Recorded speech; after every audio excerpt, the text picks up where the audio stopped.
last so many sessions to get a feel for what is the political economic landscape that we are going to operate. Now we are going to listen to 4 senior corporate executives. What are the key challenges and how they intend to tackle those challenges? So this is a really tough one. Okay, so facing such tough questions publicly, I believe, is a privilege for being holding such high level position in the industry. Congratulations. So ladies and gentlemen, please, today's session is going to be chaired by one of our veteran session moderators, Peter. Peter is going to just chair the session, and would like to welcome Stephen Enderby, Hemas PLC Group CEO, and Suresh Shah, Director of leading conglomerate, as well as Managing Director of Ceylon Brewery. Lion Brewery now. And Jin McAmee, CEO Sri Lanka of Standard Chartered, and then we have Tanya Polonovita Vetamuri, who is heading one of the multinational German-based large logistics company in Sri Lanka here. So we have a very interesting mix of experts and industry backgrounds, from Suresh coming from FMCG, rather consumer goods, to large conglomerate involved in a number of business activities. Hemas is a highly diversified company, and then we have a senior banker and somebody who is involved in logistics services internationally. So please welcome our panel. Thank you, Lakshman. Thank you very much. So as Lakshman said, you have heard a bunch of topics like state of the global economy, shifting of geopolitical landscape, outlook and assessment of Sri Lankan economy, and the budget 2016. What does it mean to business and industry? So while the speakers in this panel might allude to some of these topics that you have heard about, but definitely not a lot on the budget for sure.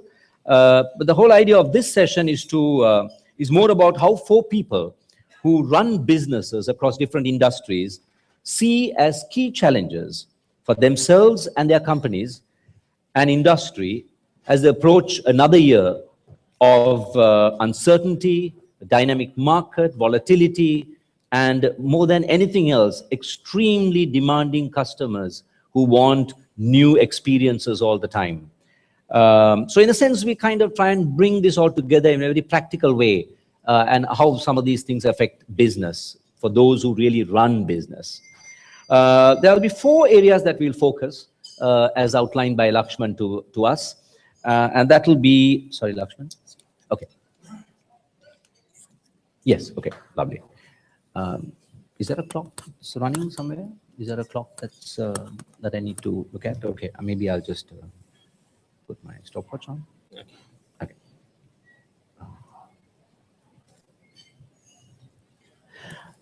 We'll focus on 4 areas. That's growth, talent, bottom line, and technology. So just to start things off, we thought we'll have each of the speakers give their thoughts on how they see, very broadly, how they see the challenges as they approach 2016. Stephen, would you like to share some thoughts with us, please? I'd love to share some thoughts with you.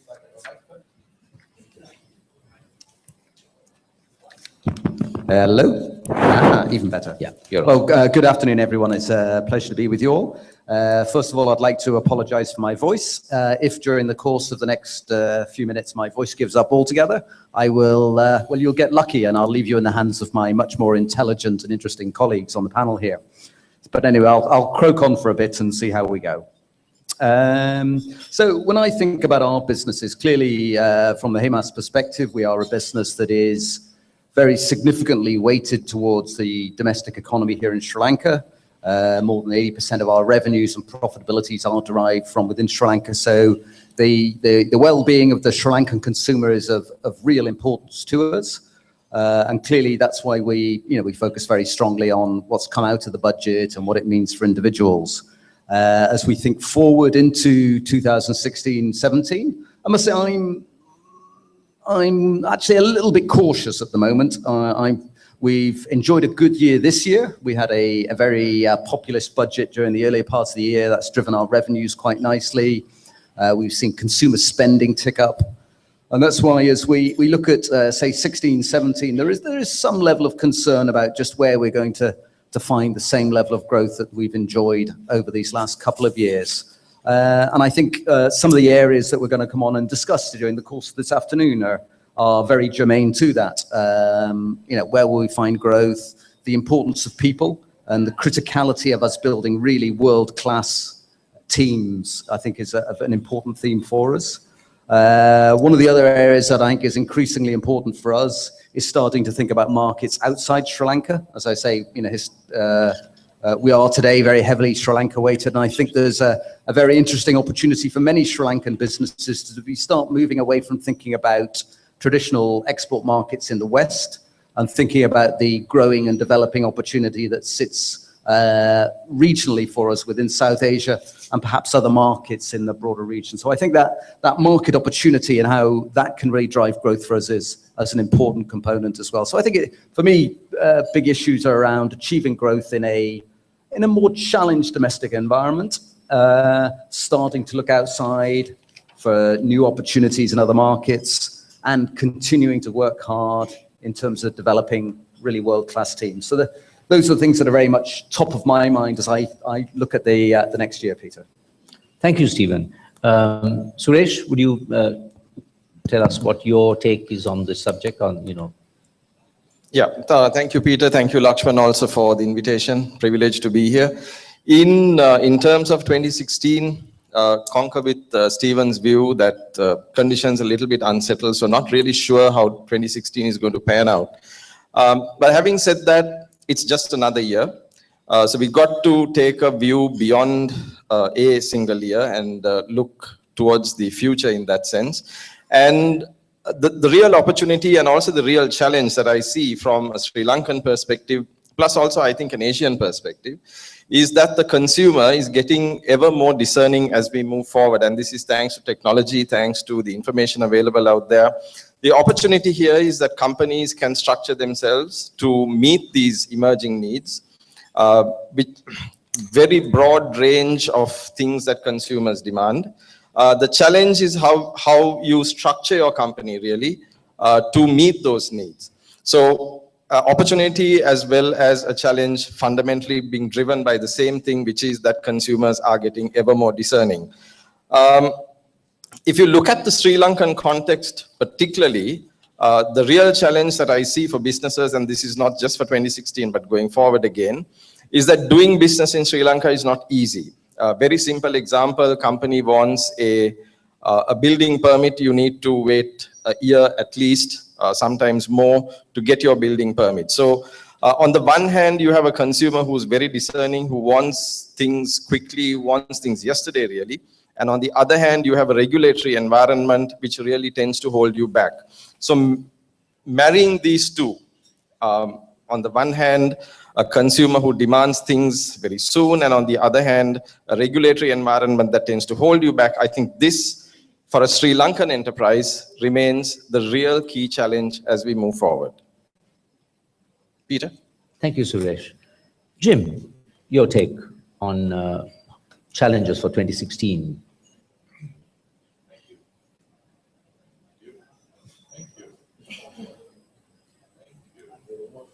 What number you got? 3? Really lucky number. Don't have to speak. Doesn't that understand? Okay. Hello.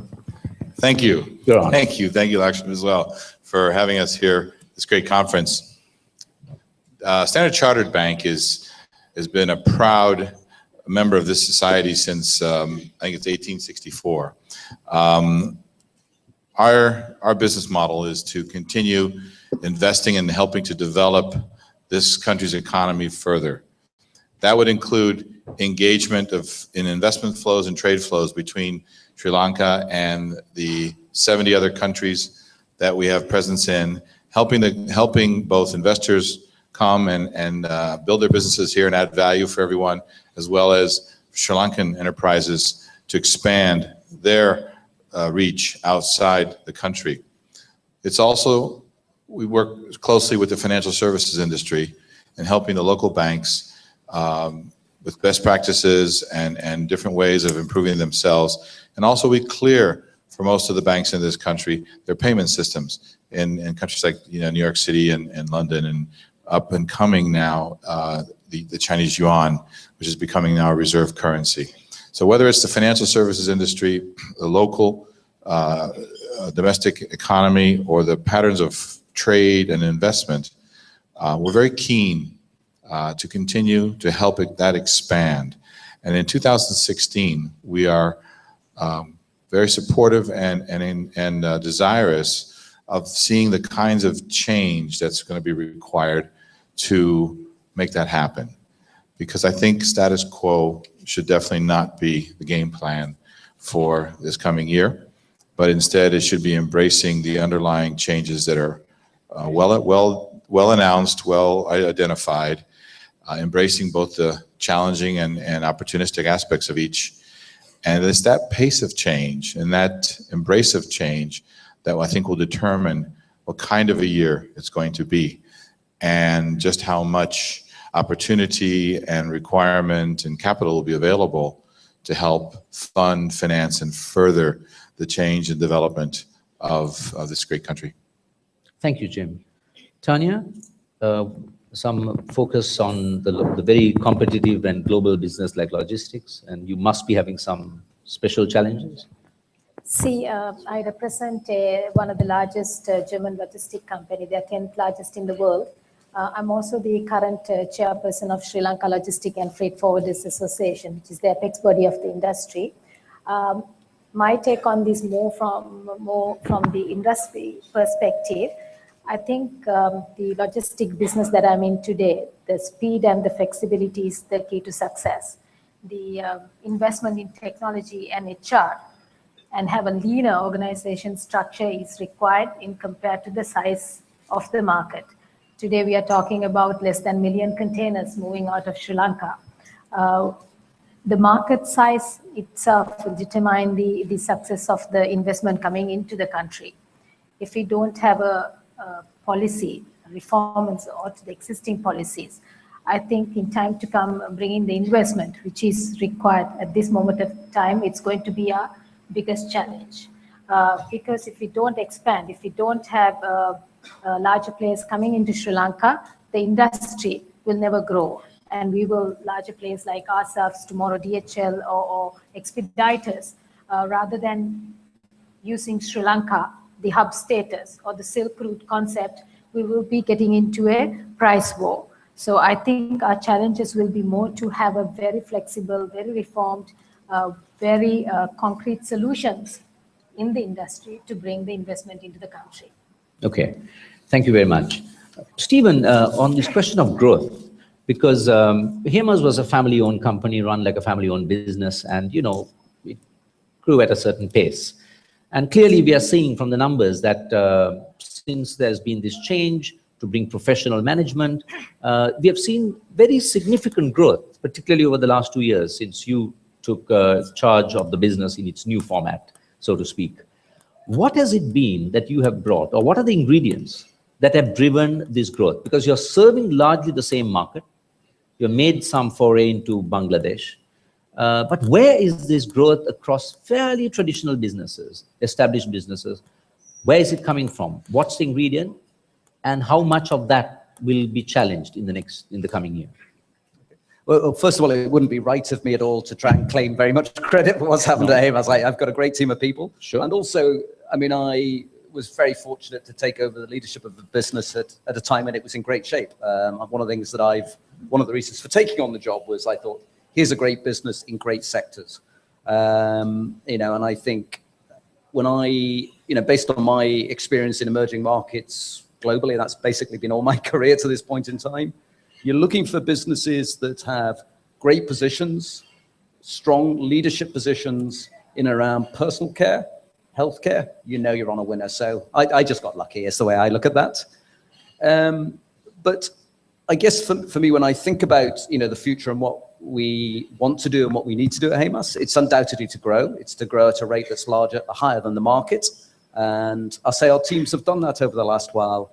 And I think when I try and sort of rationalize that, I think a lot of it is about having a vision, a sense of aspiration, setting clear stretch targets for what we can achieve, and then letting the team loose to chase them. I think that, one of the changes that one can have in terms of a management style is actually giving it that bit more freedom to teams to pursue dreams, to pursue ambition, to pursue where you really want to do and where you really want to achieve. So that's an important component to it, is actually the people part of it, envisioning and letting people chase hard after stretch targets.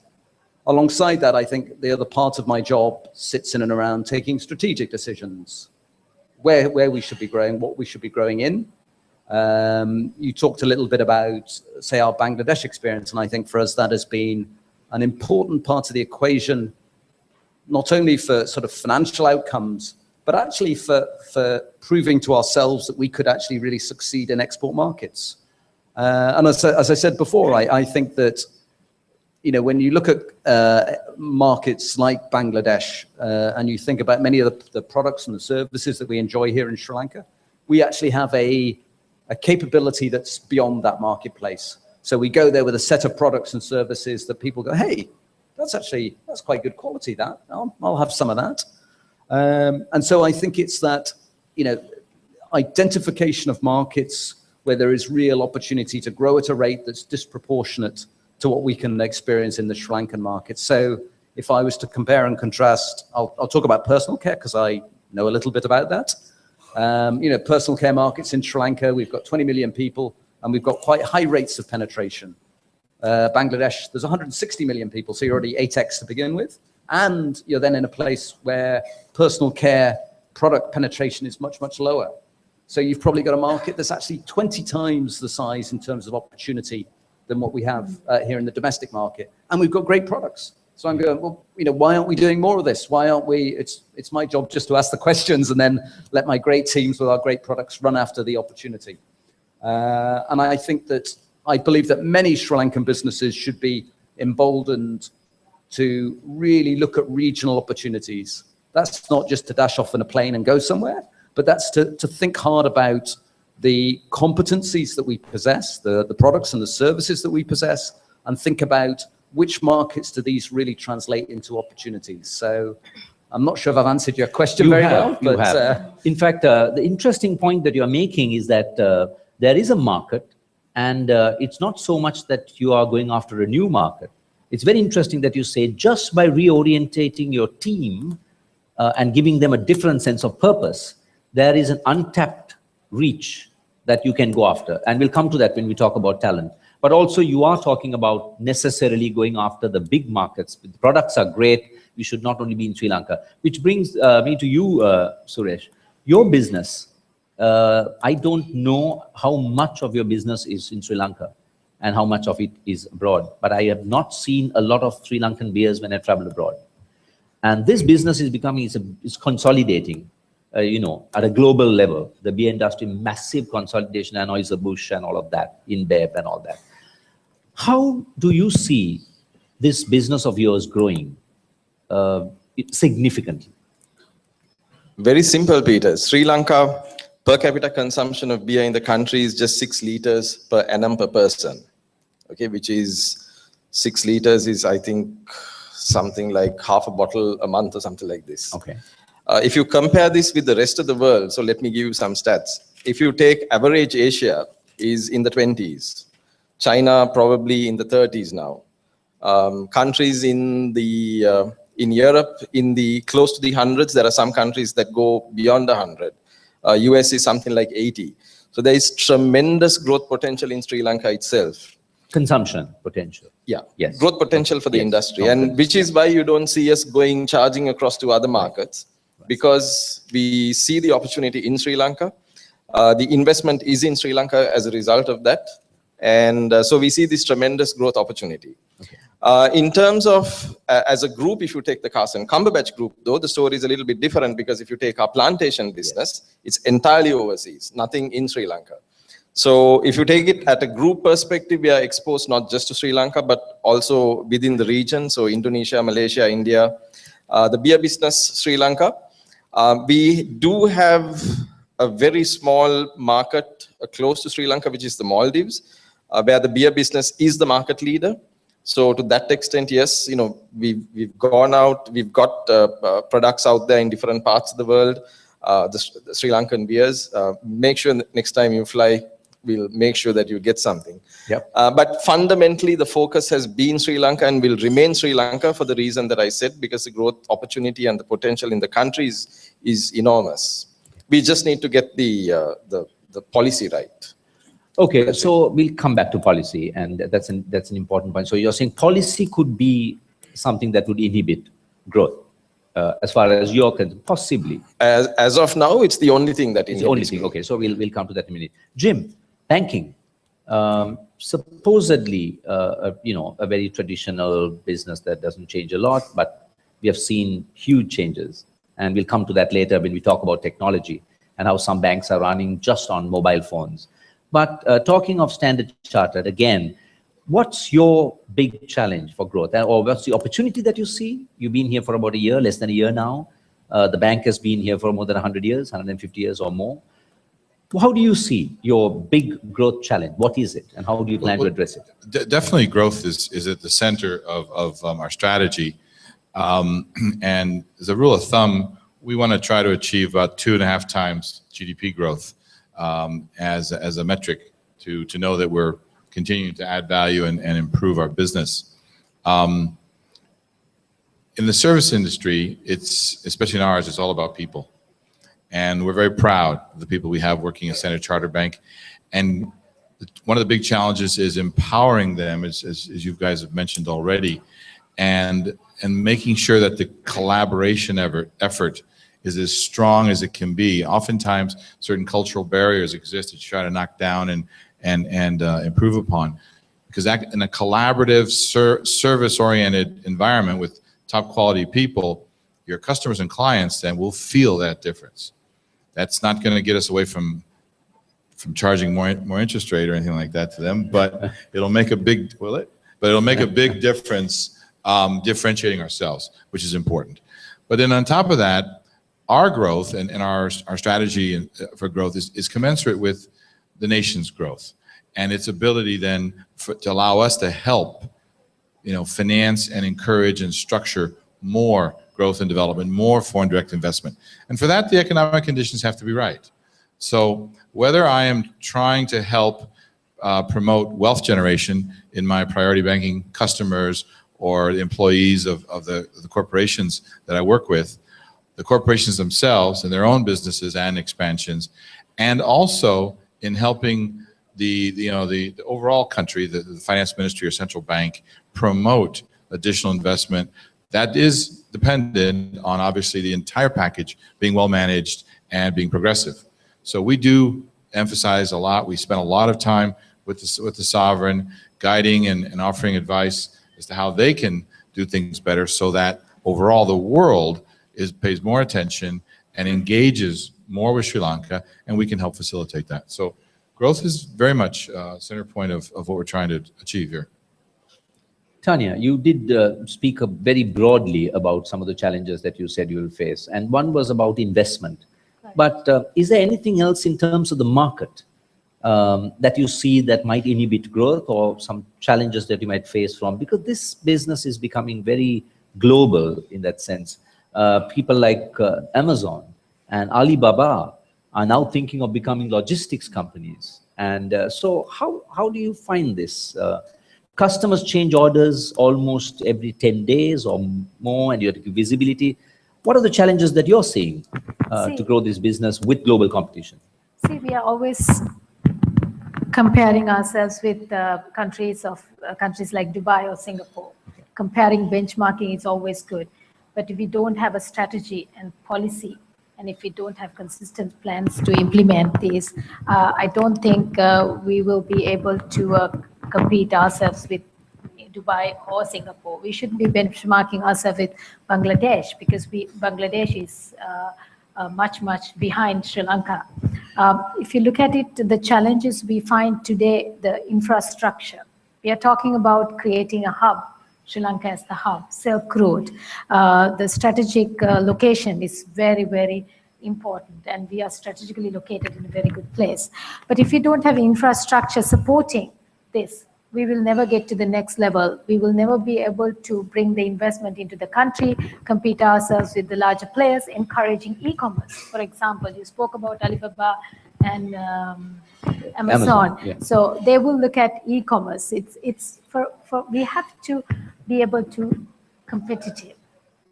How we bring investment. Once again, I must emphasize the size of the market. We're very small.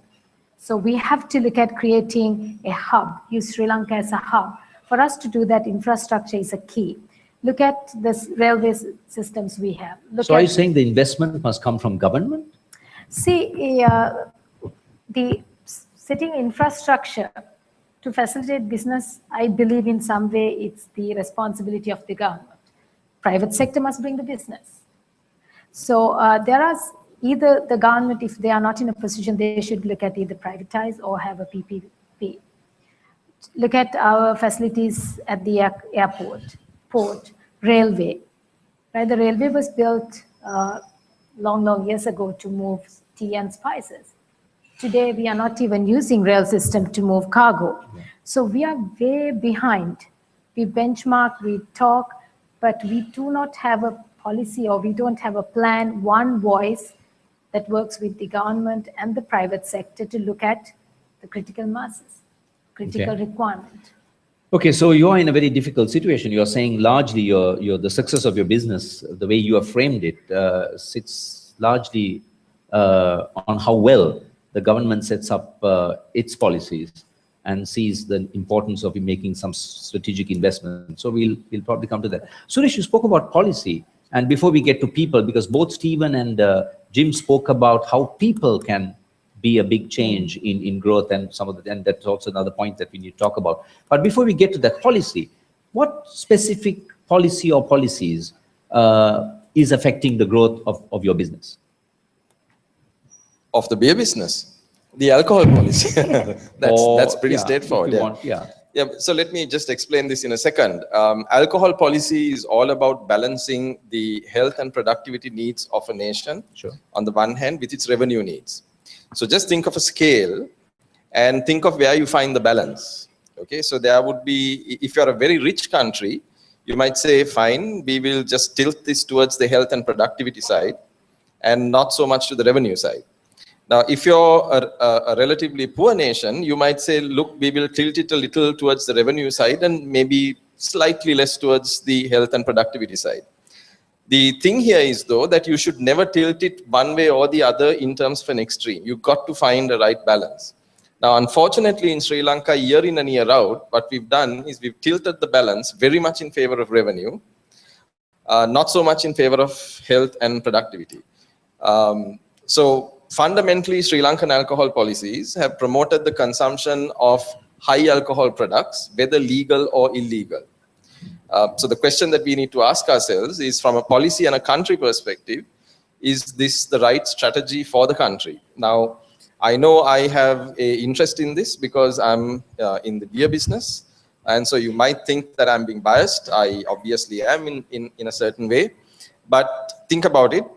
It's also a pretty logical argument. So from a beer business perspective, it's the alcohol policy that's holding it back. I do agree that, what Stephen and Jim said about talent, it's important, it's critical.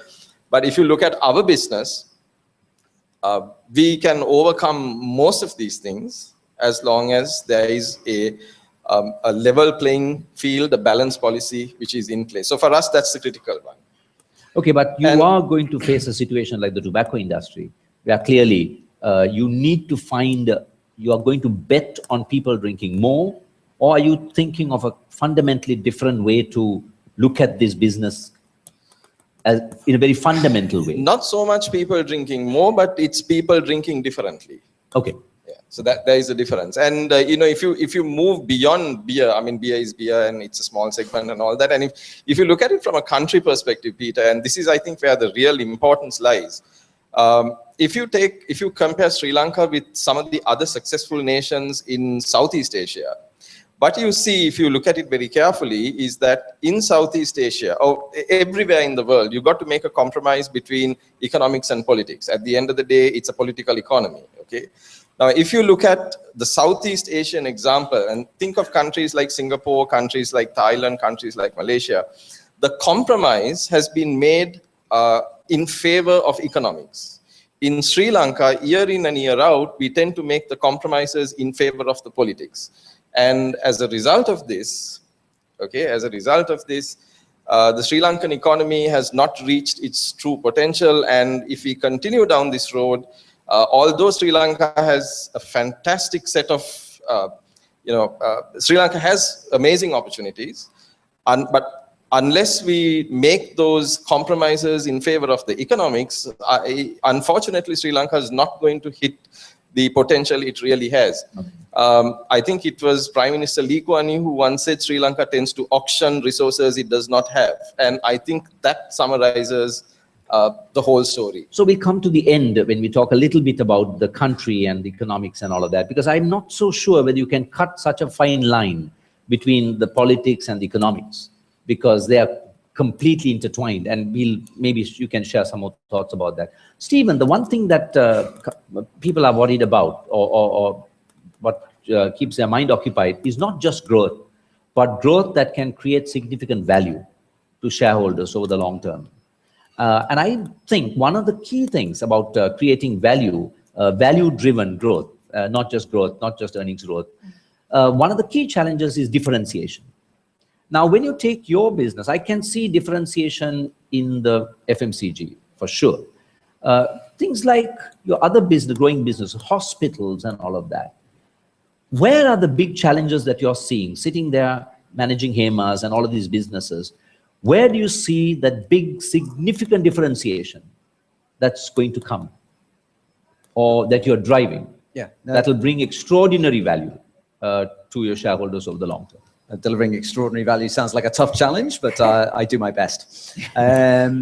So as I think about creating value, undoubtedly, I mean, I agree with you 100%. It's about differentiation. It's about a connect with your consumers that says, these guys have really got something that I want, that gives you that bit of positioning. So, that's what one wants to achieve. I think the starting point of all of this is actually in people.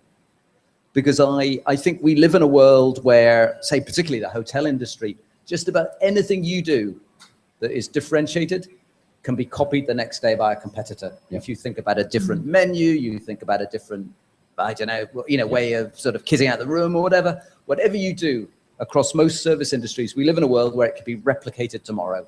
So your ability to differentiate is actually about your people capacity to be continuing to innovate and continuing to sort of push for new ideas. It's all about people. And I think that reflects across all of our businesses, whether it be hospitals, pharmaceuticals, hotels, inbound, outbound travel, and our consumer businesses. It has to be about people development. It has to be about great people achieving really great things, because that's the world we live in. You've got to continue to push. You've got to continue to look outside yourself for fresh ideas as well, because it's tough generating them internally all the time. So for me, the differentiator can only lie in people.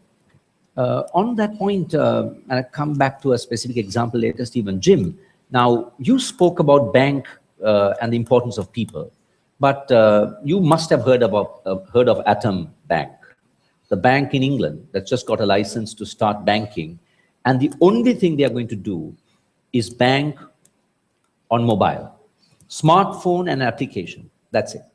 And now there's a survey that says most Brits do their banking on their smartphone than online or branch. So I'm beginning to see that in the banking industry, there's going to be a big disruption. There already is in your payments, for example. There's Apple Pay, there's Alipay, and all of these companies like DBS Bank is buying into Apple Pay because they're disrupting your payment system. So is it necessarily true, or is it a little old-fashioned to think that people are going to make a change in banking? Or is some disruptive bank like Atom going to take business away from traditional banks like you by providing an extremely unique technology-driven experience? When you use the word bank and banking, yeah, obviously it's a very generic term. You have to be a little more specific. If you're looking at a certain level of consumer banking, for example, if you're reaching out to a certain demographic of people, you will have to adjust your strategy accordingly. And technology has a role to play that can be very, very important, very central. Your consumer also has, each person has a different need in a bank. Some just want a payment system. They want a payment system that's easy, fast, and not very expensive. Technology can further that today more than ever before. Technology is also used to reach the unbanked. There are the opposite examples in countries like Kenya, for example, where there's an amazing development there with technology, because of technology, in bringing such a large percentage of the population into the banking world.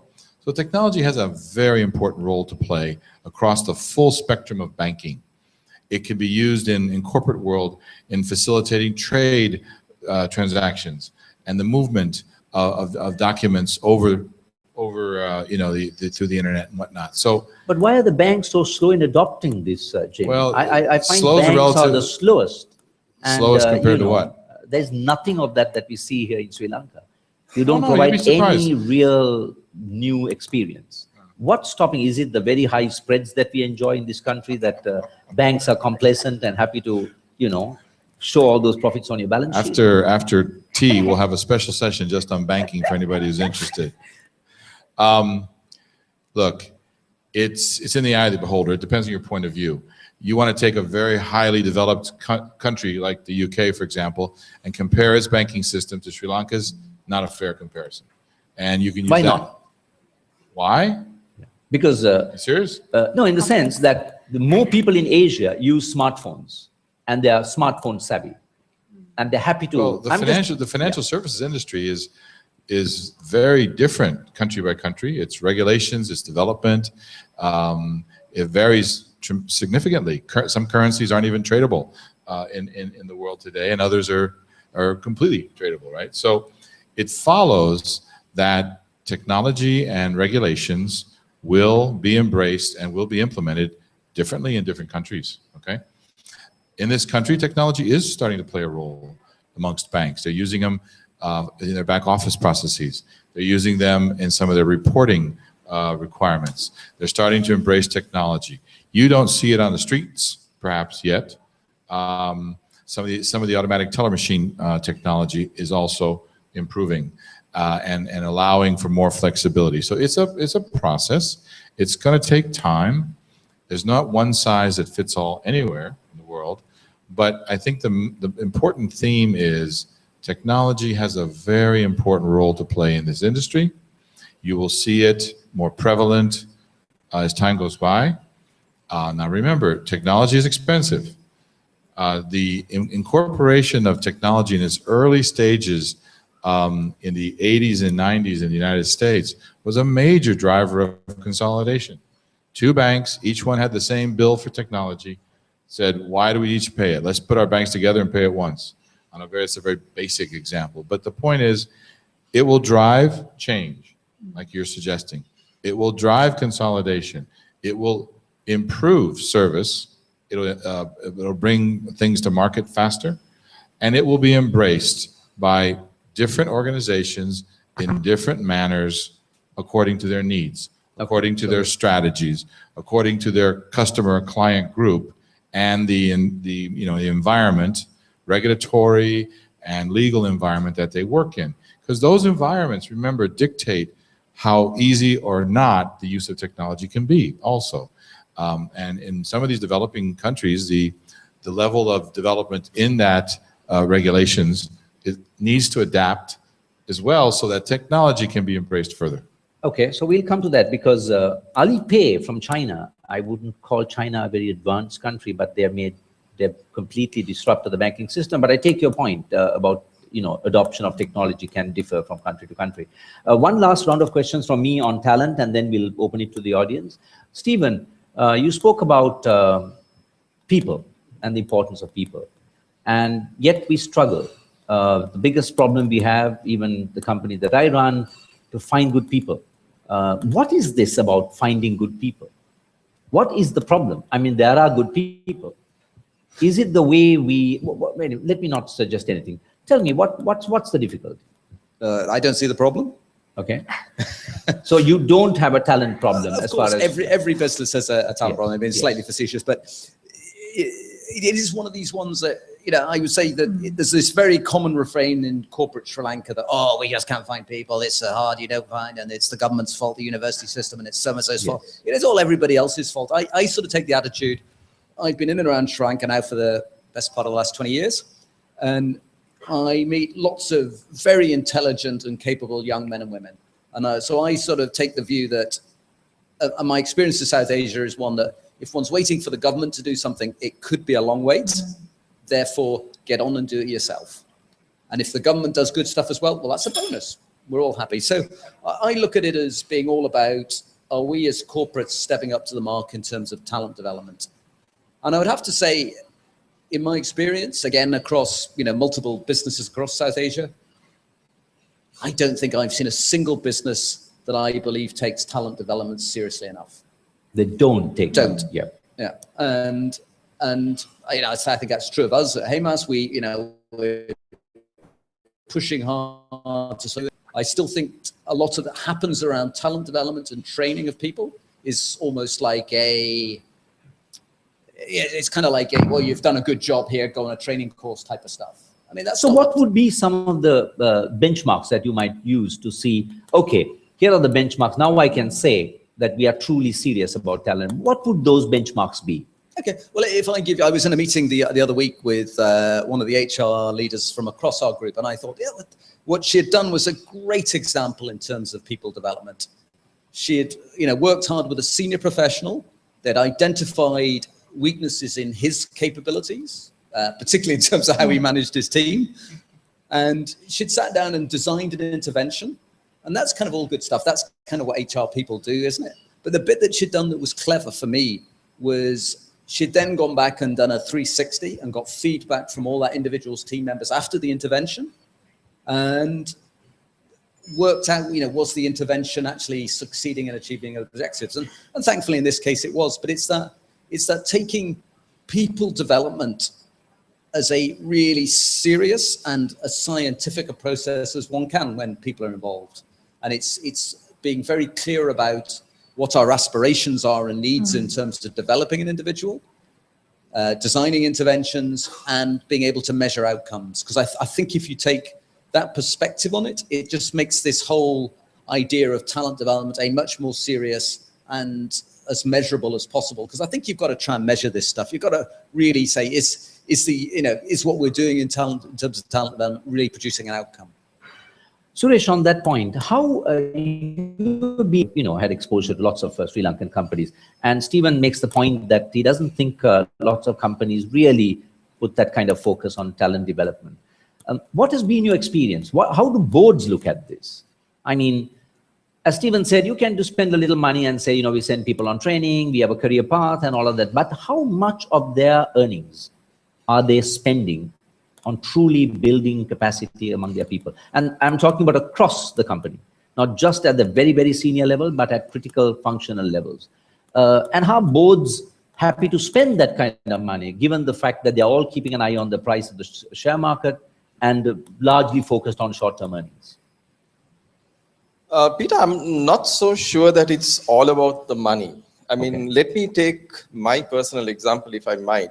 I've been to only one training program since I worked now for since 1986 in the private sector after KPMG, which is the accounting training part. But you come out well. I'm just kidding. Depends on whom you talk to. So let me tell you, I mean, the thing that happened, if I was just to continue on my example, was that when I joined my first private sector firm, I had just qualified as an accountant. I went into this firm and I suddenly realized that I didn't know a thing about commercial accounting. And here I was, a qualified chartered accountant, and I realized I didn't know a thing about commercial accounting. What really turned me around was that the managing director whom I work for put you in the deep end. Okay, he did hold your hand up to a point, but he put you in the deep end. He gave you loads of responsibility and gave you tremendous space. Okay, so we learned from the mistakes that we made. And he said, you go ahead and make your mistakes, don't bust the company up. If you make a mistake, make sure you can pay the company back, kind of thing, right? And to me, that was the best learning, because I learned from my mistakes. Now, I think the biggest, the investment that businesses don't make in Sri Lanka, it's not so much about the money, it's that they don't give you the space to make the mistakes. Oh. Because if you make the mistakes, then you learn. Yep. Right? It's way superior to going to some training program, right? I think that's where the Sri Lankan companies make the mistake. So in essence, you're saying managers must then be trained Sure. and developed to see this, that Listen, mistakes are, Peter, it's a very simple thing. All of us, okay, I think the most critical thing that we do in life is to bring up kids. Yeah. Okay, I mean, you can't get beyond that. And if anyone can raise a kid well, compared to that, what's the responsibility that you have within an organization? It doesn't compare. So if there is anyone who can raise a child and bring that child up well in this world, why can't you give him responsibility in give him or her responsibility in an organization? So I think that's the real step that organizations need to make. Give people the responsibility, let them, they will make mistakes, and I think say yes, they will, and let them make those mistakes, but then make them understand how the mistake was made and how they don't repeat that mistake. I think somebody doesn't believe me. Yes, that's right. So I think this is where I find the Sri Lankan companies lacking. Right, thank you. And sorry, Jim and Tanya, we come to you a little later, because I think it's time for the audience to ask a few questions, and I will throw it open to you guys to ask a few questions from the panel. Oh, there's already questions. Oh, there are questions already? Okay, yes. Jim, can you read that? There's a question right up there for you. Jim, a great bank like SCB can take a lead in partnering the government for growth. How much of a lead are you planning on taking? Tanya, there are two questions for you. Yeah. Hello.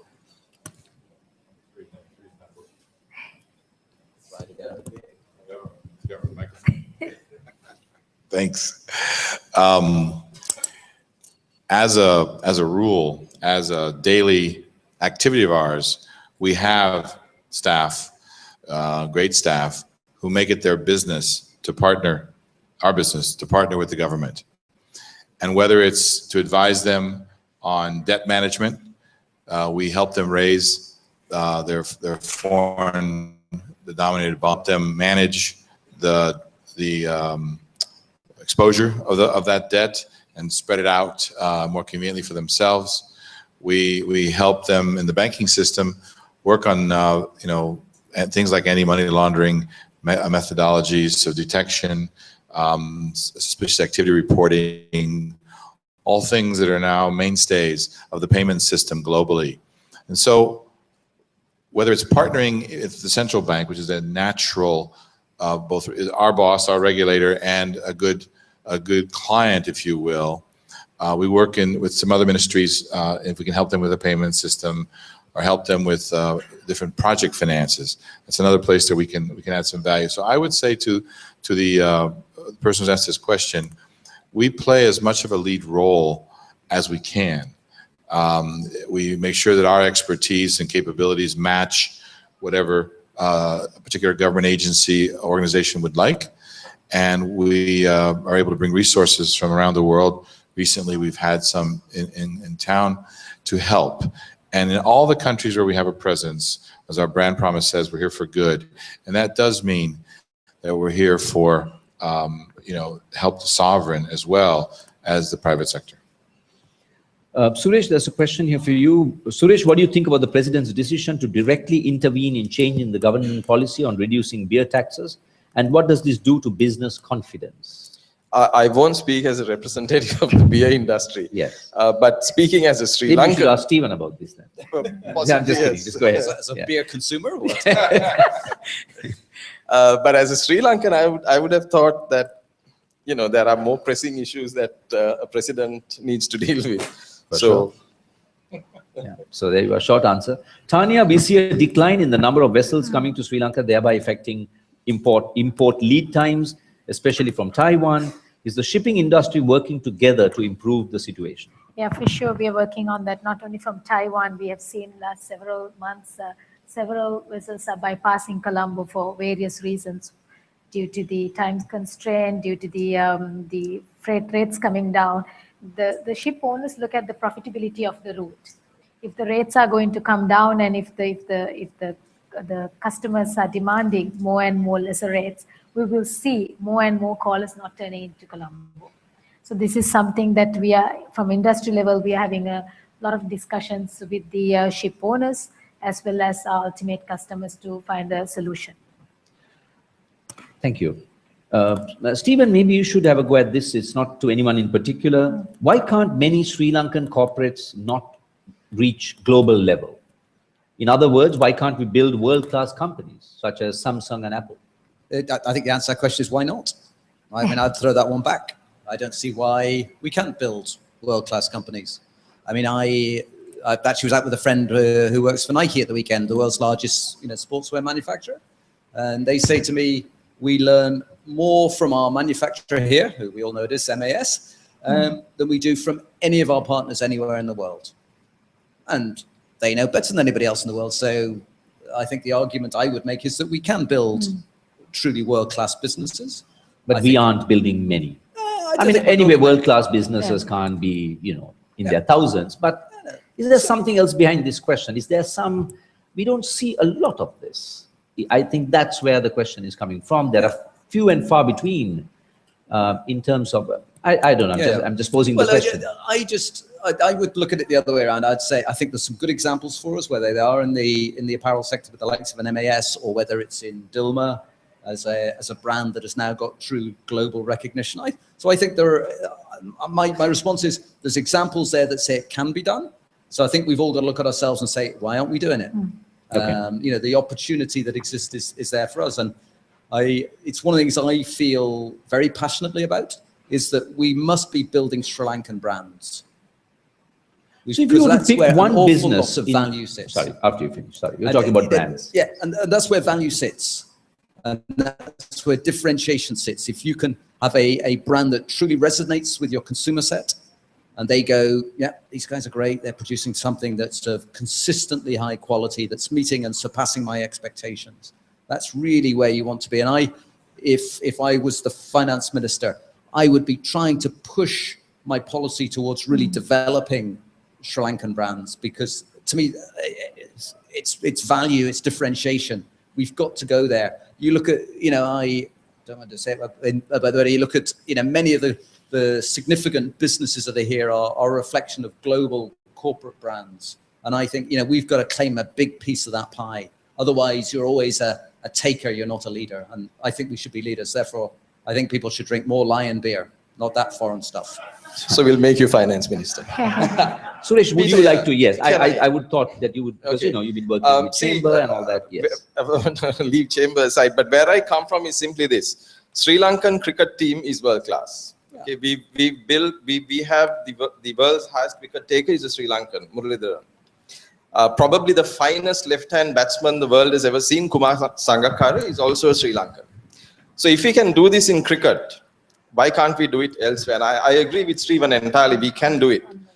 If you take the cricket example, just think about this. If Muralidharan played only domestic cricket in Sri Lanka, would he be the world's highest wicket taker? Or if Kumar Sangakkara played only domestic cricket in Sri Lanka, would he be the greatest left-hand batsman the world has ever produced? The answer is no. Murali and Kumar are what they are because they've faced competition. They've gone out there, they've competed, and they've beaten the best. If Sri Lankan industry is to build world-class companies, we need to compete. Not just in overseas markets, but we need to compete in Sri Lanka as well. So protectionism must go. The sustainability of Sri Lankan businesses is not about protection. Sustainability is about competitiveness. And to be able to compete and to become competitive, we need to first compete. So the reason why Sri Lankan businesses, as of now, haven't built too many world-class enterprises is because Sri Lankan businesses do not compete in our home market. We got to learn to compete in our home market first before we can move out. Stephen's example, MAS, Brandix probably, they are what they are because they've gone out and because they've competed. So to me, that's the simple answer. But Suresh, there's one slight, difference between business and the cricket team because they are not focused on short-term earnings. How much, I mean, cricket team, they took years to build this. They invested money, and that's precisely my point. Are Sri Lankan companies thinking long-term? Are they making those vital investments, foregoing short-term earnings, saying we are going to build this over 6 years, like, Gamini Disanayaka, whoever it is, Dr. ICC, and they quietly built this. But they also had direct foreign investment in terms of the cricket boards paying money to you. So it was all investment with no earnings. But fundamentally, isn't that the problem with businesses that are very short-term earnings focused? And bottom line is one of the topics we're supposed to talk about today. Businesses will respond to the environment that's there. So if you need to invest X to compete within a given environment, businesses will then invest X. Because at the end of the day, there is a ROI. If businesses, on the other hand, need to invest Y because of the environment, then they will invest Y. So that's what it is. I'll let it rest. Sorry, Jim and Tanya, you all want to have a go at that question. Can I just say one quick thing? Sure. To the person who asked that very good question, there's a partnership between the public and private sector in all of this as well. Korea set out a goal and objective for itself to create this kind of success over a very long period of time. The nation invested heavily in education throughout so that it would have the kind of talent in its country that could do some of the amazing things that some of the chaebol companies did, and then supported it with policies and procedures and incentivized, to Suresh's point, the private sector to go for it. And look what's happened. And unlikely, you might say, country has emerged is even in some cases greater than the traditional Japanese or others, right? So it doesn't happen in a vacuum. It doesn't happen by itself. It happens because key forces, key elements of society, both public and private, find a way to incentivize each other, to work together as the case might be, or to get out of each other's way, whatever the formula is that's required, they find it and they achieve the success. And it can definitely happen in Sri Lanka as well. See, from the logistic aspect, I think some of our local brands have taken their entities globally. If you look at it, for example, Expo Lanka, today they're competing global level with larger players like DHL, Kuehne + Nagel or Schenkers. So I think in our industry, there's a lot of potential to go out there and create a brand at global level. And some of the companies, Expo Lanka, Haley's, have been very, very successful in taking the brands to global level. Okay, we'll let it rest because I think the point the question is asking is truly world-class, and Stephen gave a few examples. But any other questions? I think there's one for you, Jim. It says, growing the bank, ? I see your branches around Colombo are closing and you're concentrating the business in Colombo, cutting down staff. How does this reflect growth? Is that a fair statement about your strategy and policy? Yeah, and I'll answer the other person's question who goes on to say, we heard of VRS, well, you moved it. Move it down the other way. Go down. We heard of VRS and Standard Chartered Bank closed Watala branch. Is that the Standard Chartered Bank's downsizing in Sri Lanka? Is Sri Lanka a challenge for multinational banks? The simple answer, and it's nothing simple about it, global organizations go through ups and downs. They go through strong times and difficult times. And when times are challenged, all corporations have to look at themselves carefully and decide whether or not change is required, whether or not some kind of refocusing of strategy is required, and ultimately whether a particular product, a particular service, or a particular market remains strategic. So we're talking about an organization that does business as a presence in more than 70 countries.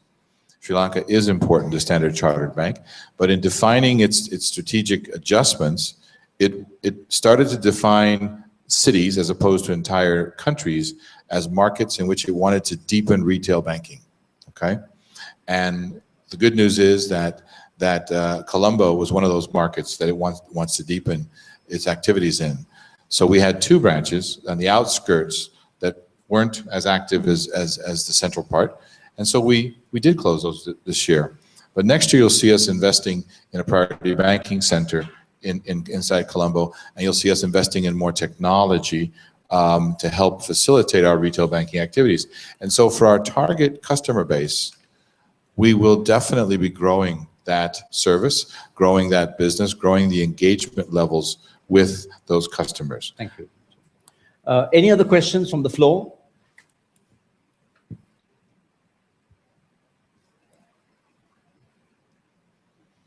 Okay, so coming to some of the topics that were discussed earlier, how much of what's happening globally, particularly in the region, is affecting business in Sri Lanka? For example, Stephen, the crisis that we see, the global crisis, the Middle East crisis, for example, and the currency crisis, China, and so on. How are some of these global, regional, macroeconomic factors, do you see them affecting your business? In certain respects, there's actually some positives that flow out of that. Certainly in and around the leisure and tourism sector for us, we're now seeing that there's a very significant increase in the interest in the Sri Lankan market. We're sitting in thankfully, some, relatively sort of, in a relatively peaceful environment, relative to many of our neighbors. So for example, over the last, if you take the events that have sort of impacted Russia over the last few months with the airliner getting shot down in Egypt, the events in Turkey, all of a sudden you're now seeing 6 million Russian tourists who would typically go to those markets over the winter period, now starting to look for other environments. So I'm not the sort of person that wants to gain from other people's misfortune, but it does appear that in this situation that we are doing. So there's some positives. Clearly there's some challenges as well. But again, the impact, I think, of a lot of what we're seeing within the global economy is actually depressing quite a number of commodity prices. So we're seeing oil prices down, energy costs coming down. We're seeing some of our inputs into some of our products as well sort of falling in price as a result. So it's a tough economic environment. I think it's very tough capital market conditions. I think in the slightly more sort of real economy, not all bad news for us by any means. Good. Tanya, your business is very closely linked with some of these, turbulence that we see. Are you seeing the impact of this, or are you largely unaffected by what's going on? See, for us, very important to see the growth of our neighboring countries, because once again, the size of the business we are in. If you look at the growth, the GDP growth, 7% in India, for example, that will show the spending power of the middle class.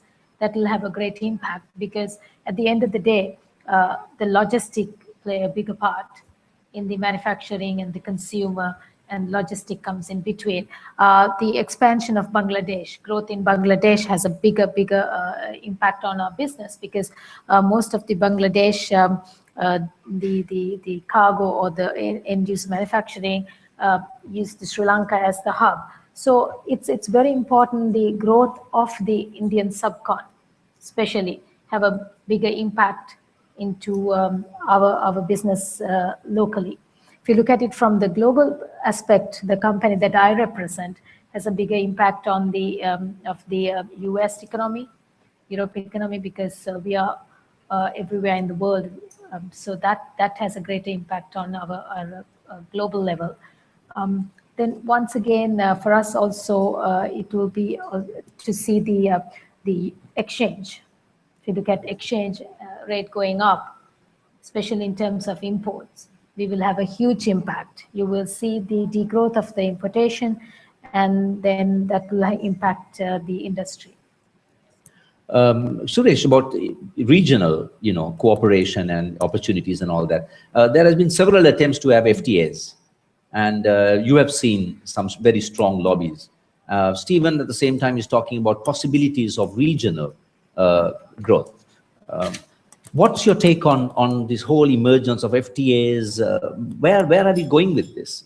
Are you letting a few small lobbies hold this back, or is there some progressive movement towards FTA, and what are these opportunities that we have as Sri Lankan businesses? So this is a fantastic example of where the politics tends to override the economics. I was going to come to that, so this is good. Yeah. Sri Lanka, small country, 20 million population. If you need to sustain economic growth in Sri Lanka, you cannot do it by trading within Sri Lanka. That's fundamental. So Sri Lanka needs overseas markets.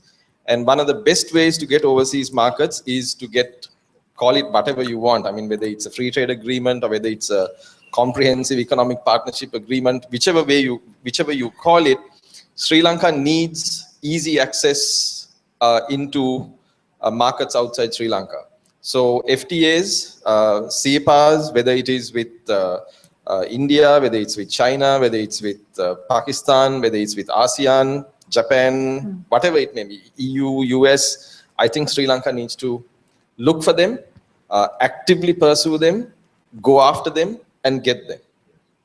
Okay. And of the countries you mentioned, would you like to talk a little bit about a specific example and talk about what's really in it for us? Or is that too big? You're driving me in a particular direction now. You shouldn't get me started talking on this. Okay. And okay, no, but now since you got me started on it, let's hear you. Yeah, right. Because people like specifics, I think. Yeah, I think India is the best example of this. And Stephen said Bangladesh 160 million population, Sri Lanka 28x. Okay. Sri Lanka 20 million, India 1.1 billion. I mean, how many X is that, Stephen? 60. There you go. So you can see the scale and look at it from India's perspective. From a population of 1.1 billion, they get another 20 million. I mean, is it such a big deal for the Indians? But for the Sri Lankans, it's a market size expansion which is unbelievable. I mean, you get up one morning and suddenly you're no longer dealing with 20 million, but it's 1.1 billion. That's the scale you're looking at. So this is pretty obvious, right? So what is it? What is the political small-mindedness or the lack of vision that's preventing this? Unfortunately, I'm not a politician, so I can't give you a direct answer to that. But I think it's the different lobby groups, and I think people are afraid. And in this, but lobby groups are nothing new, Suresh. What is this lobby group? That I mean, you're making a case. Private sector, professionals, I mean, you name it, and I think you've got so many lobby groups that are against this deeper economic integration or relationship with India. This is where the vision comes through. Plus, at the same time, I believe it's also a marketing effort on the part of the authorities. They do need to put the information out there to allay the fears, to convince people that they are heading in the right direction. Unfortunately, that hasn't been done. I mean, since the time SEPA has been on the table, now it's a long time. Since that time, the effort has not been made to communicate with the public, tell them exactly what SEPA will entail, what it means, how the country is going to benefit. I don't think that part of the information is out there. So a few people understand it. The majority don't, which then leaves the room open for the lobby groups to operate. So, unfortunate. Okay. Does anyone else want to? Stephen, I think there's a question. I think I'm going to do justice to the audience and make sure that their questions are heard.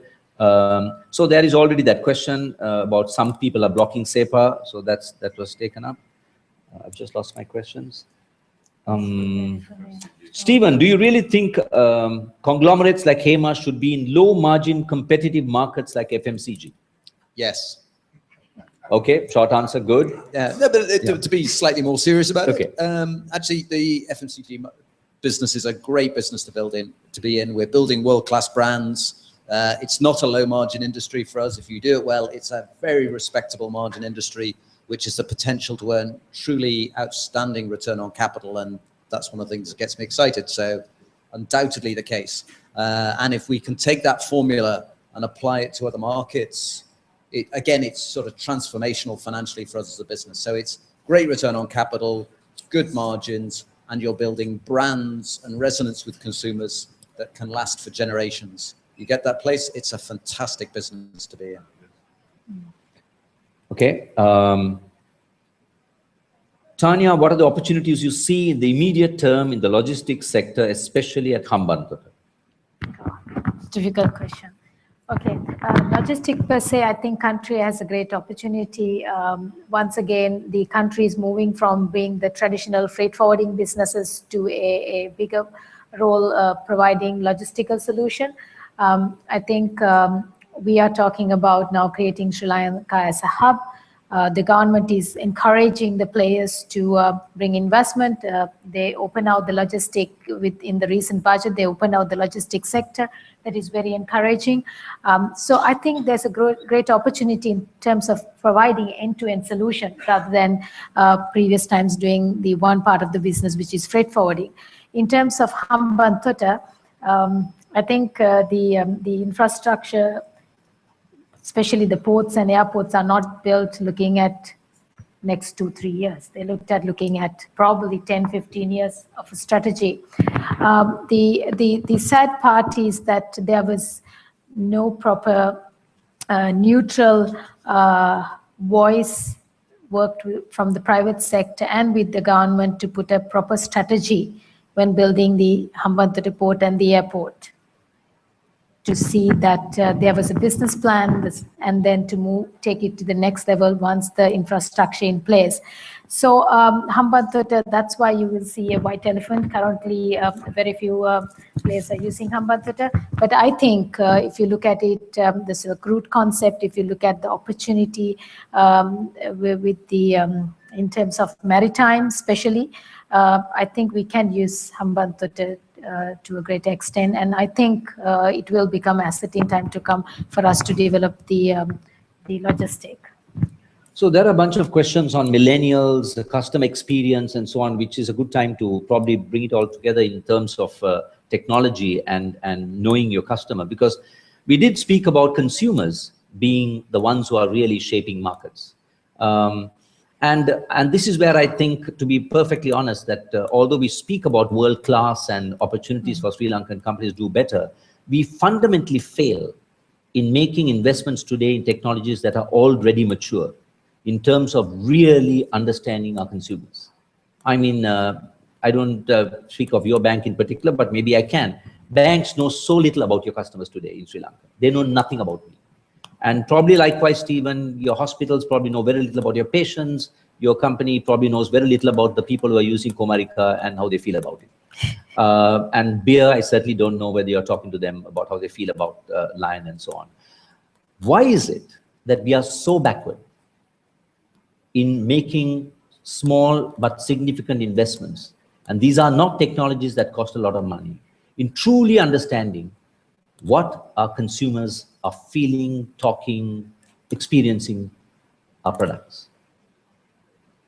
Why are we behind? Stephen, you can have a go at it, Suresh, and definitely, Jim, I'd like your opinion on banks in Sri Lanka.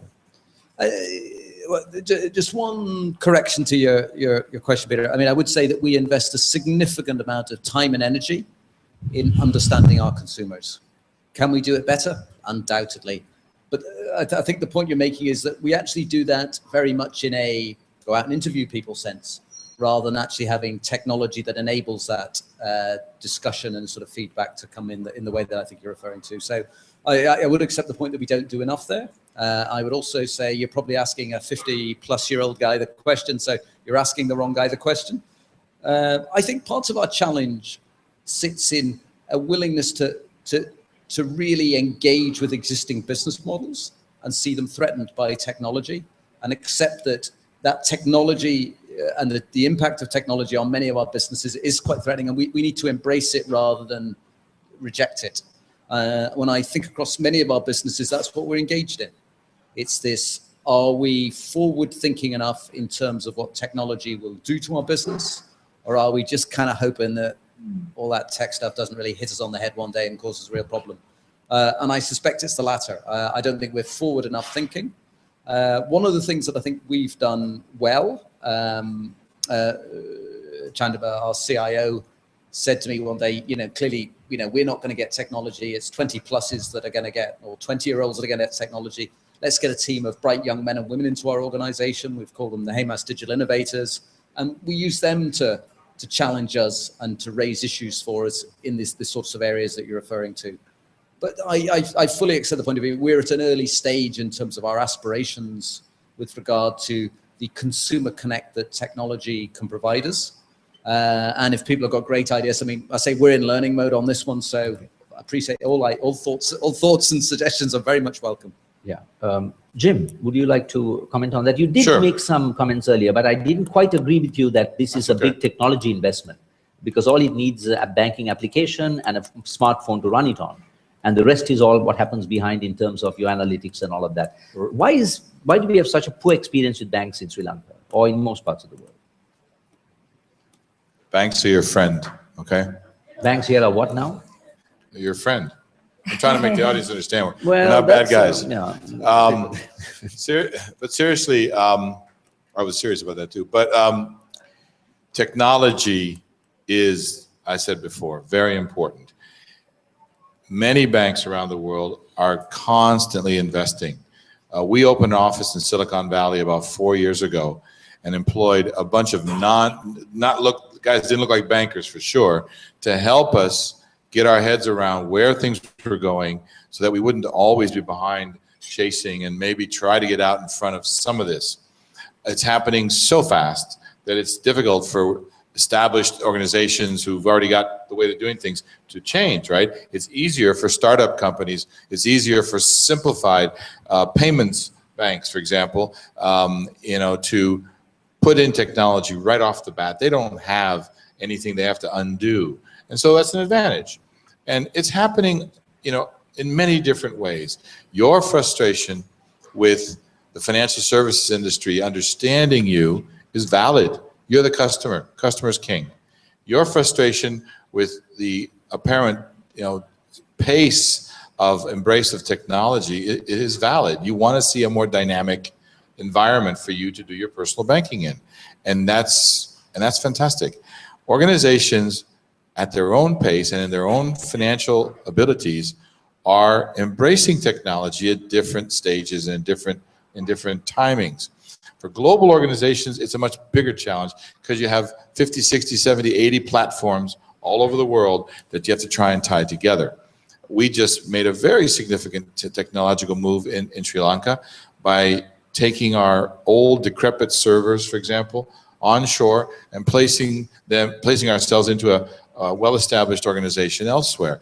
That will free up a lot of our processing and capabilities to grow and develop and embrace newer technology, for example. You don't see any of that because that's completely behind the scenes, right? So the visual technology that you want to see working for you every moment is available in different parts of the world, but not satisfactorily available to you right here. I get it. And it is a challenge for the banking industry to do. Now, I might say one thing that... Are you complacent in not investing in this? There's one thing to point out. Developing markets across the world, typically in their earlier stages of development, are overbanked. We have too many banks in this country, just like there are in many other countries. To expect all those institutions to invest equally large amounts of sum in investment in technologies can't happen, right? So there's a mix of components required to answer your question over the long run. That will happen. It will happen at its own time and pace, and clearly not fast enough. Thank you, Jim. So trust that it'll happen, because the consumer will push it. Yeah, that's why. Sooner than later, because you still have full page ads. Suresh, you want to talk on that? Go ahead. Speak that up. If I was to add to that, whether it is technology, whether it is new products, whether it's new processes, or whether it is innovation, and we keep talking a lot about innovation and the tax breaks that innovation have. Tax breaks don't work for any of these things. It is really competition that works. If you got to compete, and you got to compete in different ways, then you bring the technology in, you bring the new products in, and then you innovate. If you don't have the competitive compulsion, no private sector enterprise will invest in anything for the sake of having a new technology. If it helps you in a competitive environment, you invest. Think about it. You were speaking of the banking systems in London. Okay, if the UK had the same operating environment that Sri Lanka has, would you have the technology? Well, I agree. I agree with you.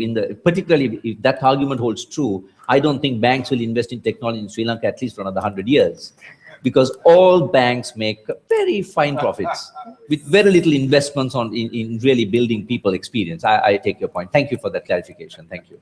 Tanya, your business will definitely get disrupted by top companies like by Amazon and Alipay and all that. They're testing drones, for God's sake, to delivery. And we are talking about Hambantota and all of that. So I find that, you could very easily, not your own company, but this whole business, logistics business in Sri Lanka could just get completely swamped by some big multinational company that has the technology. What do you think about this daunting prospect? See, I tend to disagree with you, Peter, on that. See, today, compared to probably to banking and any other industry, in terms of technology, compared even to probably to India or even to Bangladesh, we are well ahead, right? But still, we have a fine-tuning to be done. Our industry works with almost 17 to 20 government institutes. The finance ministry has taken a lot of initiatives in the recent past to make sure the automation, and then we have a visibility. If you look at it, what automation? The automation of the documentation process, right? So probably in 2-3 years time, you will see, you will be able to clear your goods by sitting at your home or from your office. I don't think physically you will have to go there, unless, of course, for you to take your delivery, but that's why we are there. We are the service providers. So you will be sitting at home and we will be able to pass all the documentation. But why I disagree with you, if we have this kind of a model, the visibility through the technology, if we create, we will in fact encourage more and more investment to come in, more larger players to come in, and then working with the local entities hand in hand to grow their businesses, encourage tomorrow e-commerce. So I think compared to most industries, the logistic industry in some way, we are well ahead in terms of technology. So we've come to the last few minutes of this session, and just to wind things up, I would like to ask each of you, we have seen a significant change in the government and in the economic policy of this country. And some of these might have profound impact for you. Would you just give us your thoughts, closing thoughts, on what are the biggest fears that you have in terms of what you're seeing unraveling before you today? Because there's a lot of hope for change and for business and for the betterment of the people of this country. So I'm asking you this question not necessarily from the points of view of the businesses that you run, but as citizens of the world. What is your biggest fear for this country, and what is your greatest hope? And you can take a few minutes to reflect on this, and then we can have a go at it, and then well, I'll start off, and then everybody else can be much more intelligent about the answer to the question. To me, it's just got to be about social equity. I think if you want to build a successful country, you've got to bring everyone along in that journey. It might sound a bit strange for someone from a corporate environment to say that, but that's personally what I believe. That if you have disproportionate, benefits going to any one part of society, you end up with disharmony. It all breaks down. So I think we've got to get over elements that will lead to that social inequity. We've got to think very hard about building an overall just nation. And if you get there, it's a fantastic place to be. And I think you can, if you track through the history of Sri Lanka, there's times when that's been a real struggle. And the opportunity that sits for us all as influencers to whatever greater or lesser extent is to all be participating in that really building social equity. It's something I believe in very strongly. Thank you, Stephen. Suresh? Peter, it's not really a fear, but more a message in that sense. Sri Lanka will have to undertake reform, economic reform, sooner or later. It has to happen. The balance of payments needs to be corrected. The budget deficits can't go on like this. So reforms, we need to become an export-oriented nation. And reforms are going to hurt initially, right? But the thing is, if we don't do the reforms, okay, so the reforms will hurt initially, but the country will progress in the medium and in the longer term. If we don't go through the reform process, we will hurt for a longer period of time, right? So the big fear in that sense is that the reforms don't happen, because we need the reforms done and done soon. So the big fear is that it won't happen. But the message is... clarification, Suresh, because Stephen spoke about equity. Who will it affect most? You're talking about it'll hurt. Yeah. Whom should it hurt? Should it hurt the people, the larger masses of the people, or should it equally hurt the corporate world? So that they both share, because sometimes you get this feeling, this view that it'll hurt you, masses of the people, but trust us. And they have done this for years, and the corporate world is never going to look at equity, as Stephen expounds. Whom should it hurt? Forget the should, but it will hurt both sides. And I'll give you the example. Okay. One of the reforms Sri Lanka needs to make is to make the private sector more competitive, which means you've got to open the economy up, take the protection away. So that's going to hurt private sector businesses, or the businesses within the private sector. Will it hurt the private sector? In the long run, no, because the private sector will become more competitive. So the reforms will hurt, but they will hurt today, they will hurt tomorrow, but from day after tomorrow, you'll be fine. So I think from a private sector perspective, we need to understand this, we need to be ready for it, and we need to be ready to face the challenge. Those businesses that are agile, that understand what's good for the country is good for them, those are the businesses that at the end of the day will win. So it's fundamentally up to us in the private sector to change our mindset, to attune our mind to the new realities that will emerge. The question is not whether it will or will not emerge, the question is when will it emerge? Okay. Jim. Very quickly, just adding on to what my two colleagues have said, change. Change is required. But change has to be nurtured, it has to be guided, it has to be motivated, incentivized for everyone to really, get together and participate in it. This country and its people have a fantastic opportunity. They're situated in a particular part of the world that can accrue a great number of benefits. But for that to really pay dividends, change is something different has to happen. And it's all about what my colleagues just said, an openness. Let's not forget that the public sector has a significantly large role to play in the economy today, more so than you would argue it should.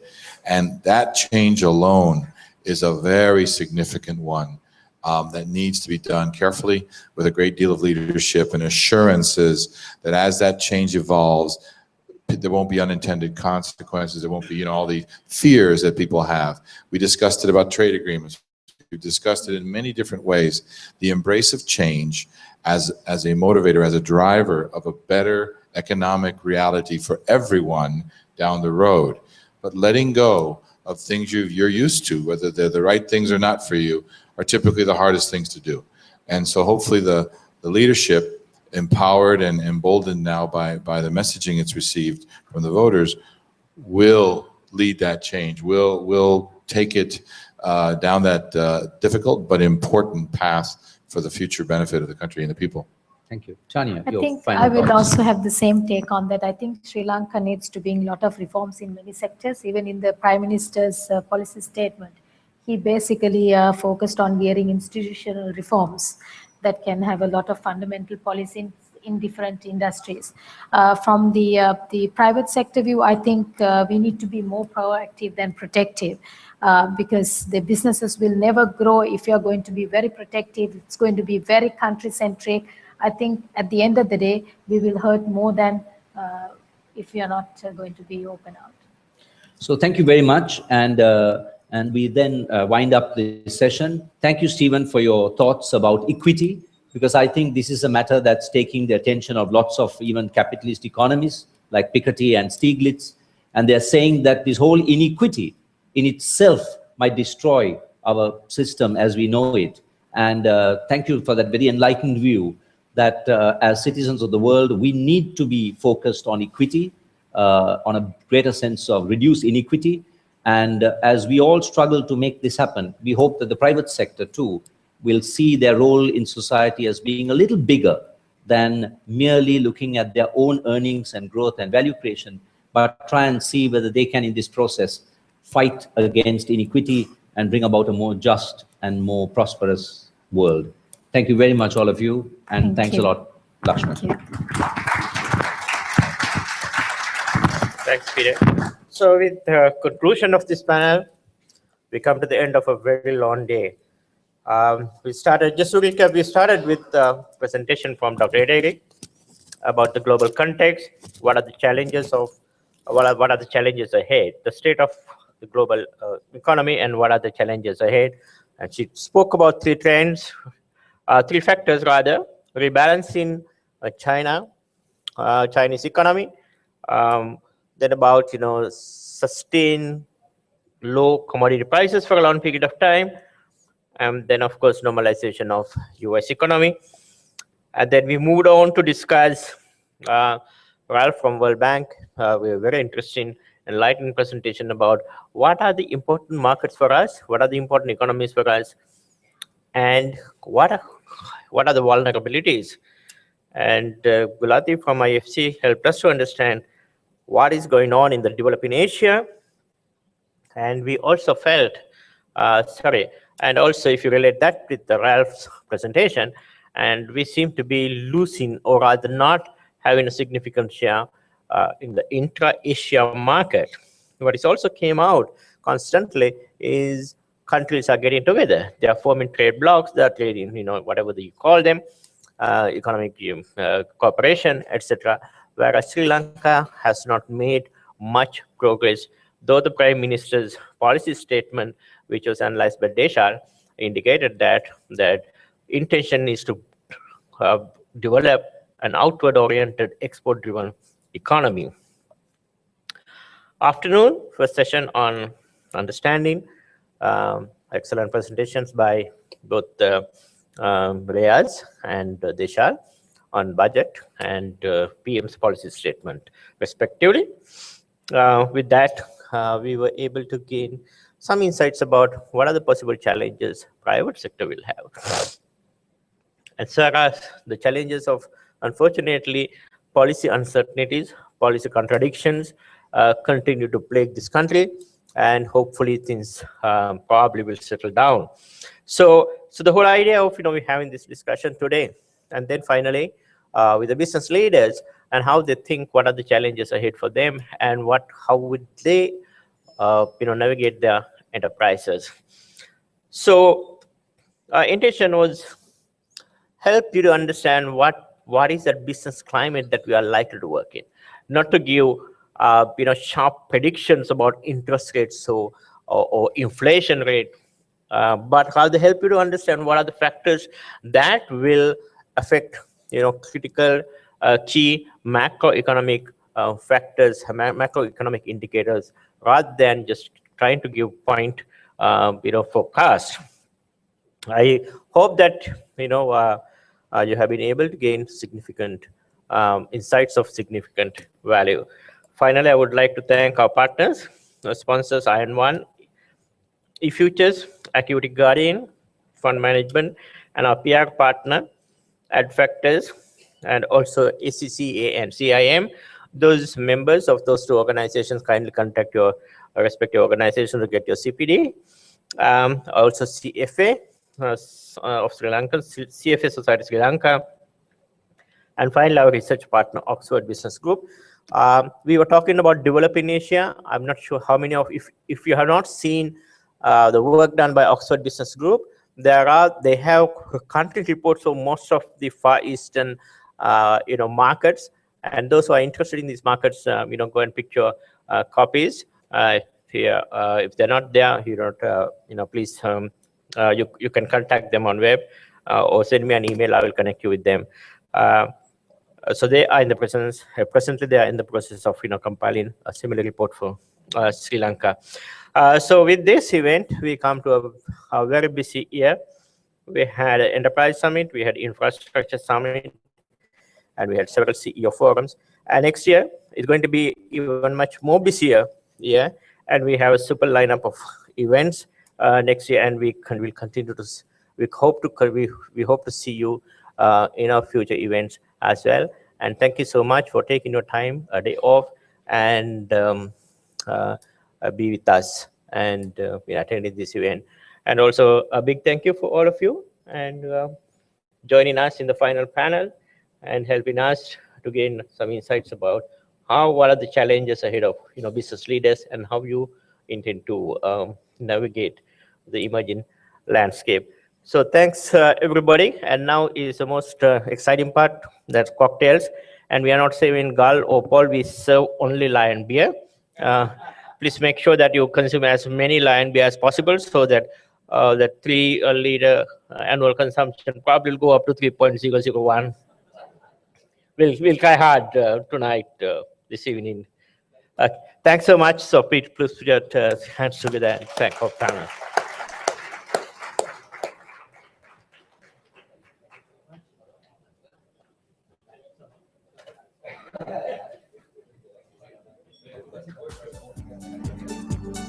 LBR LBO Debrief, Business Climate Outlook of 2016.